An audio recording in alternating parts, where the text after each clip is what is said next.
भरोसा सरकार कर रही है कि हमारे शिक्षक है गलत काम नहीं करेंगे। इसमें तो गर्व होना चाहिए आपको नहीं, शिक्षक कि जिस शिक्षक पे तो भरोसा निर्वाचन की सबसे प्रक्रिया के सबसे कारण, ज्यादा होता है, सबको होता है। नहीं होना ही चाहिए, जिस निर्वाचन प्रक्रिया के कारण आने वाले कल की सरकारें खड़ी होंगी, वो प्रक्रिया का काम आपको दिया जा रहा है, इसमें तो आपको गर्व होना चाहिए। नहीं, शिक्षक को समाज का निर्माण करता माना जाता है। अगर जो काम एक आम नागरिक समझाने का प्रयास करे, एक शिक्षक समझाने का प्रयास करे, वो तो ज्यादा अच्छा शिक्षक का समझाना कामयाब हो जाता है, वो आदमी समझाता रह जाता है। समझा। बताइए, अब चुनाव तैयार है और शायद 19 सीटों का चुनाव होगा ये आपके साथ। नहीं नहीं, 11 सीट। 11 सीटों का। हाँ, हमारी कुल मिलाकर 16 सीट है। जी। 8 ग्रेजुएट की और 8 शिक्षक की, जिनमें से 5 सीटों का चुनाव हमारा 2023 में हुआ है। जी। तो ये 2 चरणों में हो रहा है, तो वो 2029 में होगा। उनका 2029 में चरण आएगा। और हमारा जो पहले चुनाव हुआ था 2020 में, तो 11 सीटों का हुआ था, उन 11 सीटों का अब हुए लगभग वोट बनने की अधिसूचना जारी हो चुकी है। वो प्रथम चरण का काम, कार्यक्रम जारी हो गया। कार्यक्रम जारी। और क्या तैयारी है अब आपकी? हम क्योंकि संपर्क मुझे कर रहे लगता है हैं प्रदेश में सबसे बड़ा क्षेत्र आपका है। नहीं, और भी क्षेत्र बड़े हैं हमारे। हमारे ये कॉन्स्टिट्यूंसी ही ऐसी है, जैसे मेरे में 2 कमिश्नरियां हैं, जी। मेरठ और सहारनपुर कमिश्नरी। जी। ऐसे हमारी जो गोरखपुर वाली सीट है वो भी बड़ी है, उस और यहाँ तक अयोध्या तक जाती है, तो उनमें और भी ज्यादा जिले हैं। तो इसलिए कई कमिश्नरी ऐसी हैं जिनमें कई कई कमिश्नरी आती है। तो गोरखपुर वाली में एक तो इस सीट हिसाब से पर 2-3 कमिश्नरी हो जाएंगी कम से हाँ, कम। एक कमिश्नरी केवल ऐसी है, एक सीट जो हमारी कानपुर और उन्नाव वाली है, जिसमें केवल 3 जिले आते हैं। 4 जिले मान लो प्रशासनिक, कानपुर देहात, कानपुर शहर और उन्नाव, ये जिले केवल उसमें आते हैं। जी। बाकी बाकी सब कॉन्स्टिट्यूंसियां लंबी लंबी है। आपकी जो झांसी वाली है उसमें भी झांसी और प्रयाग दोनों कमिश्नरी, बांदा सब उसी में आते हैं।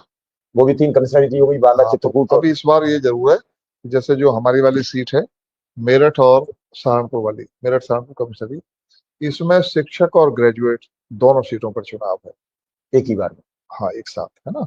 और जो हमारे बाद फिर बरेली वाली सीट है, बरेली और मुरादाबाद, उस पर केवल शिक्षक एमएलसी का चुनाव है, ग्रेजुएट का वहां 23 में हो चुका।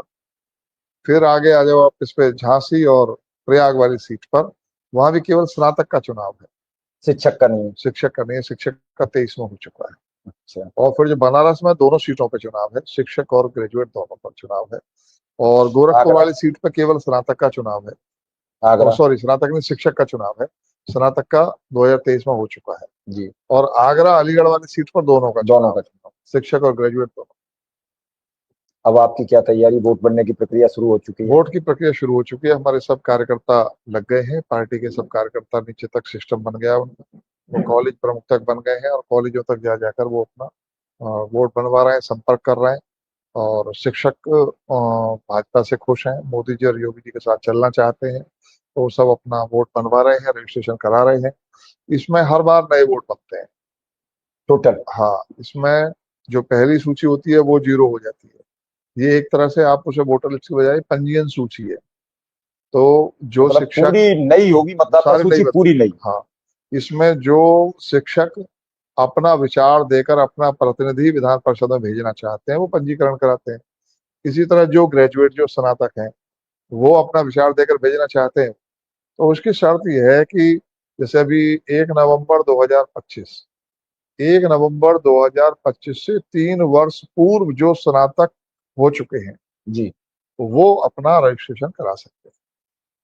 और इसी तरह 2020 से और 1 नवंबर 2025 के बीच कम से कम ये 5 वर्ष का अनुभव, वैसे तो 6 वर्ष का कार्यकाल होता है, कालखंड होता है, लेकिन इस बार चूंकि कोरोना के कारण एक वर्ष कम चुनाव कर आगे बढ़ गया था, दिया। 20 में हुआ जबकि 19 में ड्यू था, तो इसलिए अभी ये 5 वर्ष का लिया गया। 2020 से और 1 नवंबर 25 के बीच में कोई 3 साल पढ़ाया, तो जो 3 वर्ष। 3 साल, अच्छा। जिसने 3 वर्ष पढ़ाया होगा उसका वोट बन जाएगा ये तो अभी पिछली बार जब चुनाव और लड़े थे उसमें भी तब कम से कम, हाँ ये और बता दूं, उसमें भी कम से कम हाई स्कूल मान्यता प्राप्त विद्यालय, मतलब कम से कम हाई स्कूल की मान्यता हो, वही वोटर बनेगा। हाँ। और उसके बाद चाहे वो इंटर है, चाहे आईटीआई है, चाहे वो आपका डिग्री कॉलेज है, चाहे वो डिप्लोमा है, चाहे इंजीनियरिंग है, चाहे मैनेजमेंट है, चाहे वो आपका मेडिकल कॉलेज है या यूनिवर्सिटी है, जितने भी शिक्षण संस्थान मान्यता प्राप्त है उसके बाद हाई स्कूल और उससे ऊपर के हैं, वो आपको उनके वोट करेंगे। शिक्षकों का 3 साल पुराना अनुभव उनको है, तो वो अपना वोट बनवाकर वोट डलवा सकते नहीं, ये एक बड़ी हमें समझ में बात आई कि अनुदेशक शिक्षा भी तो आपको वोट भी नहीं करेगा। फिर आपको फिक्र क्यों थी? मैंने अभी थोड़ी देर पहले बताया कि चूंकि मैं भारतीय जनता पार्टी का प्रदेश संयोजक हूँ शिक्षक प्रकोष्ठ का, तो मेरा दायित्व है सभी शिक्षकों की चिंता करना। तो मैंने चिंता की है, मेरी पार्टी के तो वोटर हैं, वो मेरी पार्टी के विधायकों को, जिला हमारे सांसदों को तो वोट करते हैं, और वे हमारी ग्रेजुएट वाले विधायकों को तो वोट करेंगे। तो मेरे अपने लोग हैं, मेरी मेरा दायित्व बनता है चिंता करना। मतलब शिक्षक मैंने समाज की जिम्मेदारी थी, इसलिए सभी शिक्षकों को साथ लेकर चलना आपकी महत्वपूर्ण जिम्मेदारी है। नहीं, मैं तो इसलिए कहा कि अनुदेशक शिक्षा मित्र बड़ा उबल जाते हैं अगर आप 8 दिन हमारे साथ बात नहीं हुई, 15 दिन बात नहीं हुई, तो वो कहाँ गए विधायक जी, अब नहीं आएंगे, अब क्या होगा। तो मैं ये समझाने का प्रयास करता हूँ कि विधायक जी की तो ये लालच था नहीं कि तुम वोट दोगे, तो इसलिए तुम्हारी जरूर चिंता करें।